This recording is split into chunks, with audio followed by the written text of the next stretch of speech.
A witch once turned me into a dragonfly. I got better.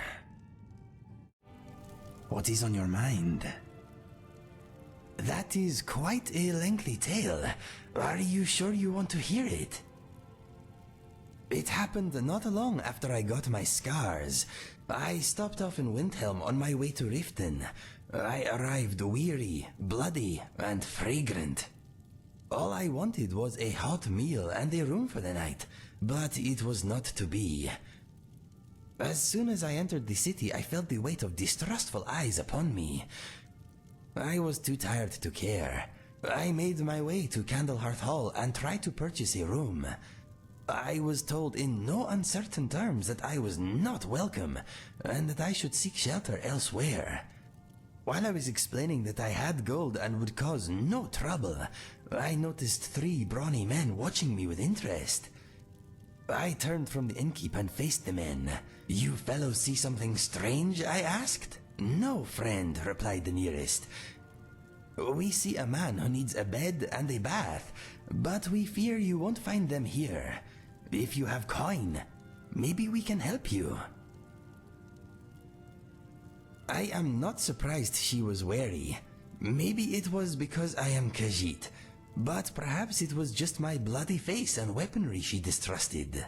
Anyway, I told the men I would happily part with a few coins for a room. They said they were brothers, and for 15 septims, I would be a guest in their home that night. They told me that their mother would be happy to set another place at their table. I did not have many options, so I agreed. Easy for you to say that now, but I was exhausted, and my judgment was asleep. The men took me to a deserted alleyway and motioned for me to stop. The youngest brother turned to me and said, "Before we continue, we must have your word that you will keep what we are about to show you to yourself." "No problem," I replied. He nodded, then felt along the stone wall, paused, then knocked 4 times. There was a grinding noise, and a large section slid back to reveal a torchlit passageway. "Who are you people?" I asked as we entered the gap in the wall. "Do not be alarmed," said the eldest brother.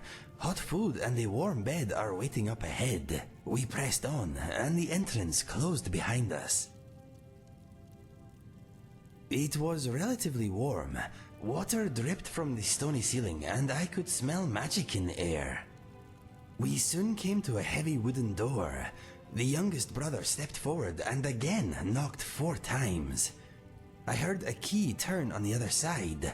A grunt, the door opened, and I was face to face with the oldest woman I have ever seen. "We have a guest, dear mother," said the eldest brother. "Well, come in then. Table set, go wash your hands. You weren't followed, were you?" No, he replied, pushing past her. "Come in, friend. You're safe, and soon you'll be fed."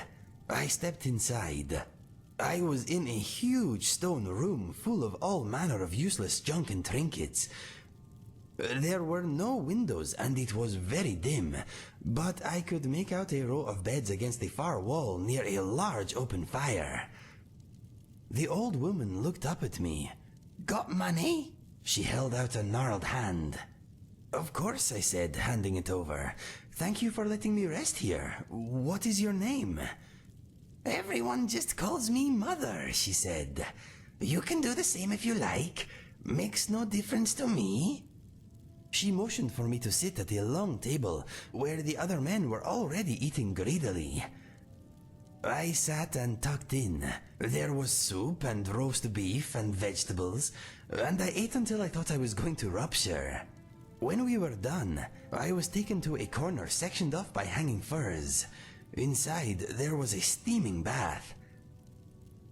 I sank into it, felt my poor muscles relax, and shut my eyes. I drifted off. "You are very suspicious, my friend. Maybe that is why you are still alive." Yes, there was something in my food. I had some very strange dreams. I saw the brothers caper and dance and fly about the room. I saw Fergus in a pool of blood staring up at me, mouthing the words, "Run, Inigo, run!" I saw a vast glass cage with a rough and scored ceiling. I saw many things I have now forgotten. When I awoke, the room was spinning and bleary. I heard the deep, muffled voices. Then I saw what was next to me, and my heart froze. Yes, but he was not as you know him now. At least he did not appear that way to me. Anyway, what I saw was the king of dragonflies, the largest dragonfly imaginable. He was in a massive jar to my left, and he was spinning about in a frenzy. That is when I realized I was in a jar of my own.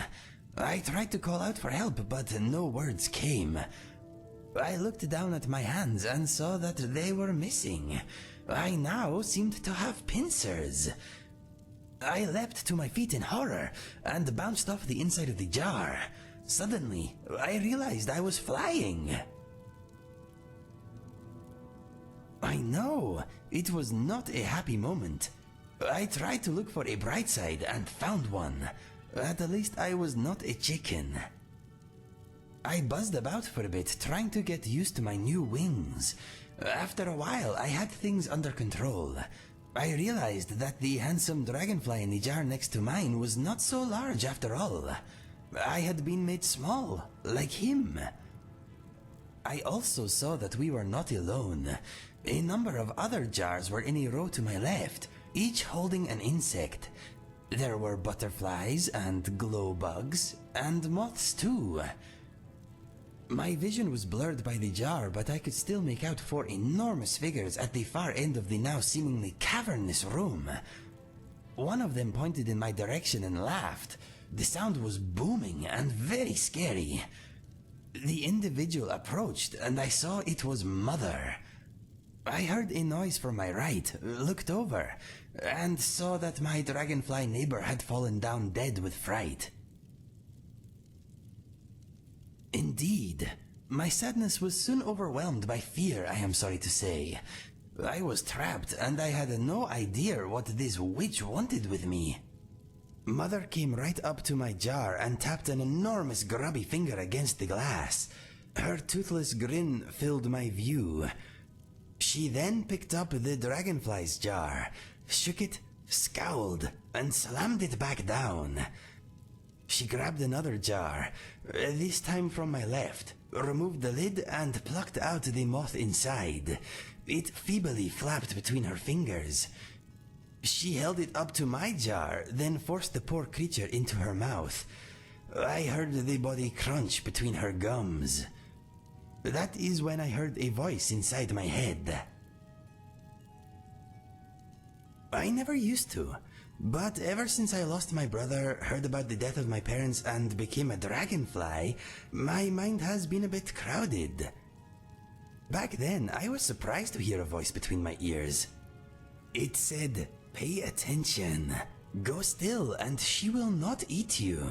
Mother swallowed the moth and picked up my jar again.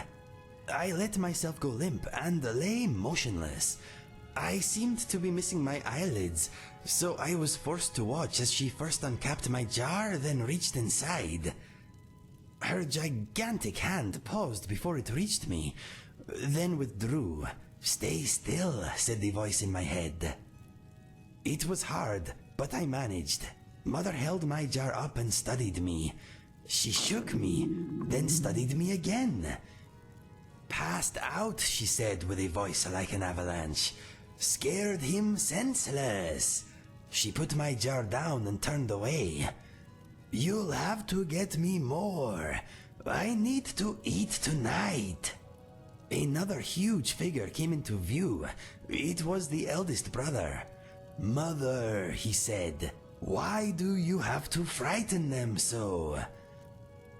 "Because they taste better squirming and fearful.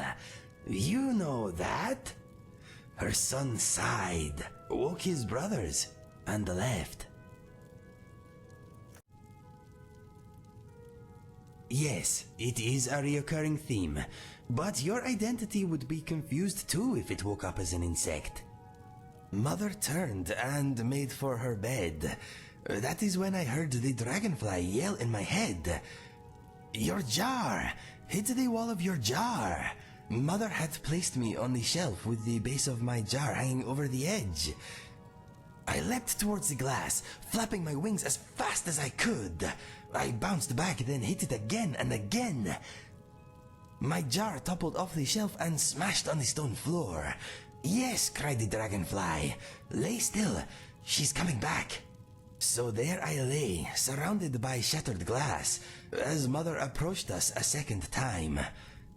I thought she was going to step on me, but instead she cursed and knelt down.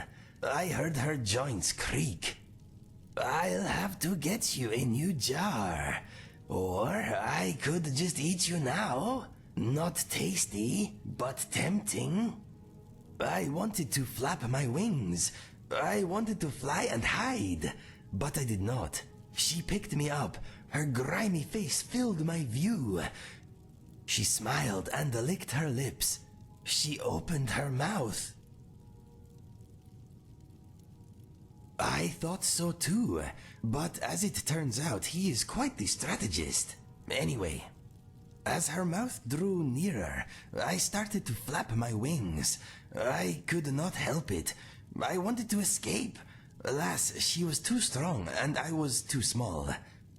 Suddenly, there was a bonk noise, and Mother's jaw went slack. Her muddy eyes rolled back, and she collapsed. I struggled out from under her hand, and saw the dragonfly's jar rolling to a stop near a chair leg. You knocked her out, I yelled in my mind. Yes, he replied. I managed to tip my jar onto her head. Thank you, I said. What is your name? He said, I cannot remember. I have been a dragonfly too long, but there is hope for you. He directed me to a nearby alchemy table and told me to nibble a bit of this and that. He had the antidote memorized. I followed his instructions and soon I felt the worst pins and needles I have ever endured. I passed out, and when I awoke, I was me again. I rushed over to the dragonfly and opened his jar, but he refused to fly out. I heard his voice in my head, but it was weaker, distant somehow. It is too late for me, he said. The antidote cannot fix me. I am more dragonfly than man now. Please, reseal my jar. It brings me comfort. His fall to the floor was interrupted by the witch's head. Mine was not. Also, his jar is far sturdier than any other I have seen. I have often wondered if it is enchanted. Anyway, I did as I was asked, then placed him on a chair while I retrieved my clothes. I then went to the long table where I had eaten. The soup, said the insect I would later come to think of as Mister Dragonfly. I turned and smiled at him. We were having the same idea. I carried the soup pot to where Mother lay, opened her mouth and splashed some inside. It will take time. Free the others and leave, said Mister Dragonfly. Why can I only hear you inside my head, I asked. He told me that the other insects had been there far longer than him, and they had forgotten how to communicate with words long ago. I listened closely to a nearby butterfly. I could hear a faint weeping inside my head, nothing more. Not just bugs, other animals too. Usually I do not hear very much that is understandable, but sometimes I get lucky. Mr. Dragonfly is the most eloquent by far. Anyway, I opened all the jars, then turned to leave, and saw a fat moth with grey wings lumbering out of a pile of dirty clothes where Mother had been. I scooped her up, sealed her in a jar, then hid her at the back of an ingredients cupboard. I could hear her hissing at me in my mind. I turned to Mr. Dragonfly. Do you want to come with me? I asked. "Yes, please," he replied. "Let us go." I grabbed his jar, unlocked the door, and opened it. I found myself face to face with the brothers. Yes, their mouths fell open, their eyebrows went up, and the youngest let out a little whimper. I drew my sword and ran at them. They were so surprised to see me, it took a moment for them to realize I was going for the exit, not them. They shrank back as I rushed past, and soon I had reached the hidden door that led out to the city. I pulled a rusty wall chain, and the opening appeared. But before I could get outside, the eldest brother jumped on my back and tore open my scars. I shook him off, making sure not to drop Mister Dragonfly, then stumbled out into Windhelm. I lost my footing and went to the ground. "Roll," cried Mister Dragonfly inside my mind. I did, and a mace came down, smashing a flagstone next to my head. The brothers had followed me outside. They each had a weapon, and it was clear they wanted me dead. I had been through a lot, and my body was still recovering from all the transforming it had been doing. I felt slow and weak. I regained my feet and brandished my sword at them. "Back," I yelled. "I will let you live if you walk away." "Mother wouldn't turn you back," said the middle brother. "What did you do to her?" "I cured her of her ugliness and put her somewhere safe," I replied.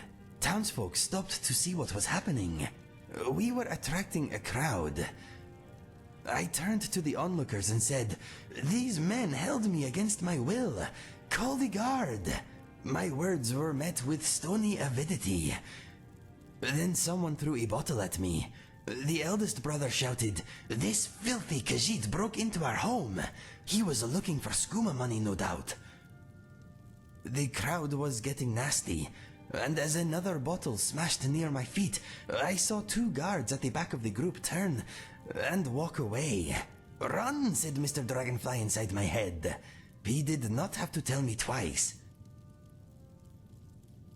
Yes, it is like an ugly, icy cage, where the downtrodden and oppressed must bump shoulders with the apathetic and small-minded.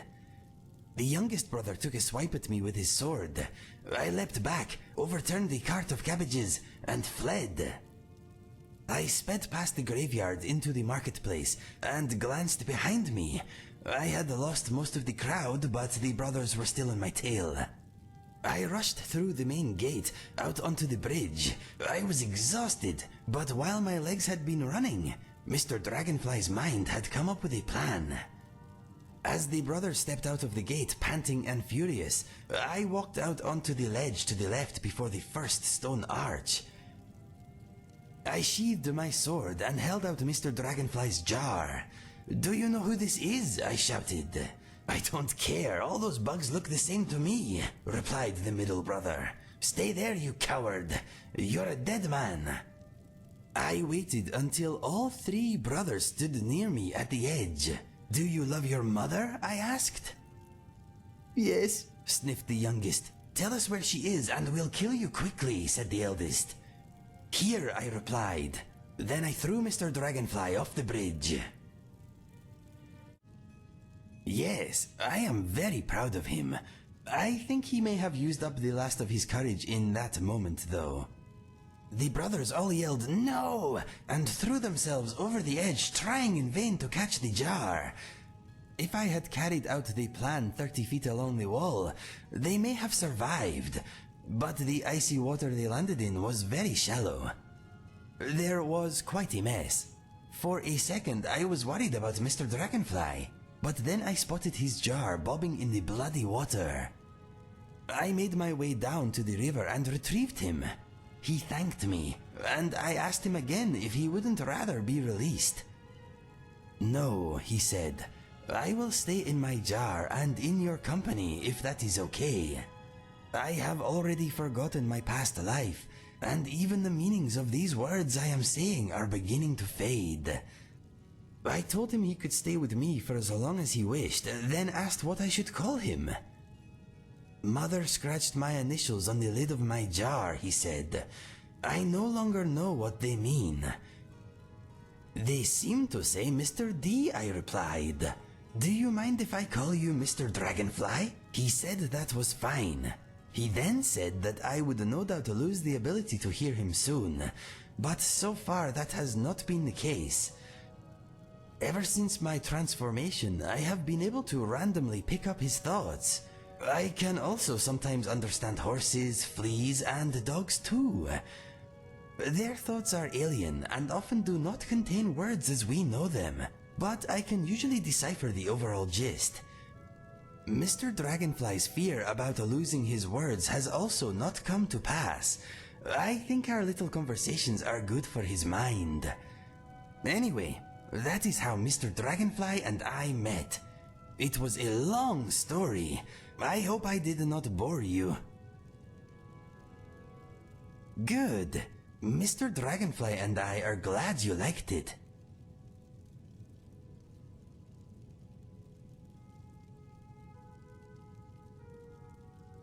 I'm right behind you.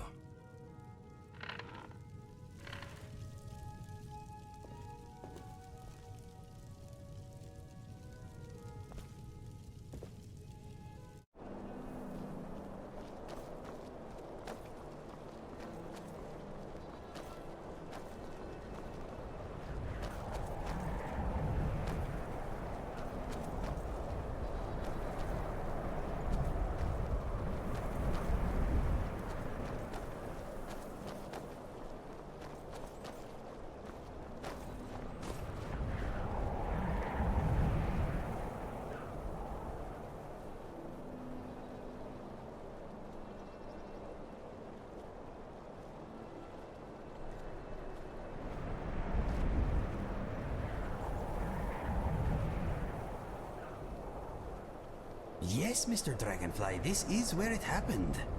You were very brave. I am proud of you. You want to talk? I will bear your burdens gladly.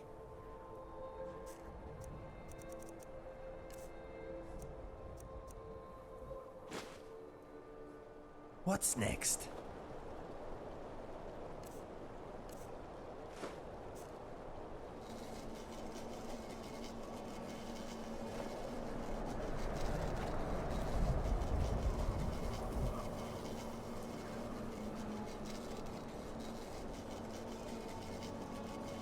Mr. Dragonfly is willing to reenact his daring drop into the river, as long as we promise to go get him again.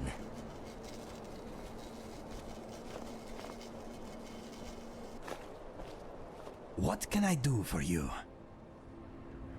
You give me best equipment, yes?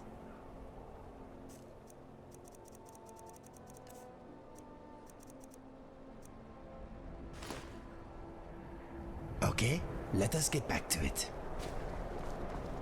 I own Hollyfrost Farm outside the city. It's honest work.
Silly brothers. We showed them Mr. Dragonfly. This is where Mr. Dragonfly's new life truly began. I know you cannot hear him, but trust me, he is reminiscing at length. All set?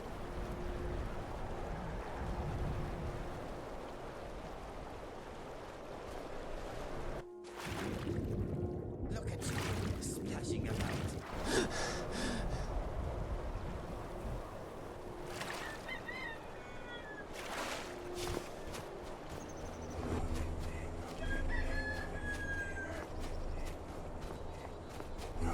That felt funny.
I wonder if Mother is still flapping about inside that jar I put her in.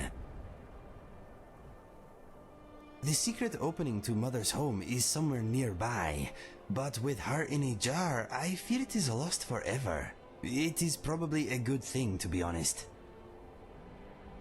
Mr. Dragonfly says this place is bringing back bad memories. He doesn't want to talk about it at the moment. Neither do I.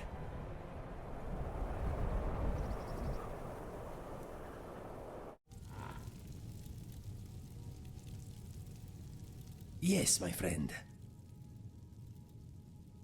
Mr. Dragonfly is happy we visited the place where he made his daring drop. He says thank you for helping him confront his past.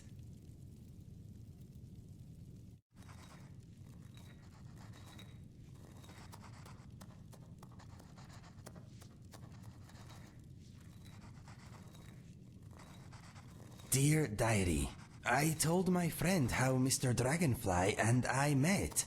I thought reliving those events would be painful, but instead, it felt cathartic.